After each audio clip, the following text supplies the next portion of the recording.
Hello, how you all? Welcome back to my channel. ఇప్పుడు నేను ఒక చిన్న రెమెడీ చెప్తానండి. అన్ని కిచెన్లో మనకి అవైలబుల్గా ఉండేటివే.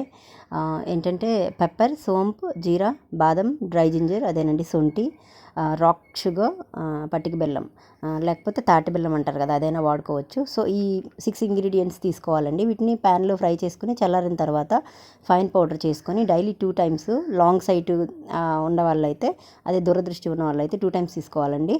కొంచెం సైట్ తక్కువ ఉన్న వాళ్ళైతే రోజుకి ఒక్కసారి తీసుకుంటే సరిపోతుంది. అలాగే కిడ్స్ కూడా తీసుకోవచ్చండి. ఒక స్పూన్ హనీతో తీసుకుంటే పిల్లలకి చాలా మంచిదండి. Per day 1 time is enough అండి పిల్లలకి. నాకు ఒక ఆయుర్వేద డాక్టర్ సజెస్ట్ చేశారండి. ఇప్పుడు దీనిలో బెనిఫిట్స్ ఏంటో చూద్దామా. ఫస్ట్, సొంటిలో ఏంటంటే వైటమిన్స్, మినరల్స్ ఎక్కువగా ఉంటాయండి. సో దూరదృష్టి లోపాన్ని కంట్రోల్ చేయడానికి ఇది బాగా ఉపయోగపడుతుంది.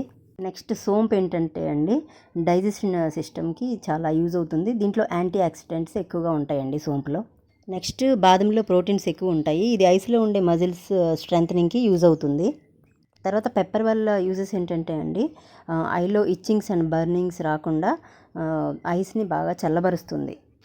ఈ పటిక బెల్లంలో వైటమిన్ ఏ ఎక్కువగా ఉంటుంది. దీనివల్ల కంటి చూపు మెరుగ్గా కనిపిస్తుందండి.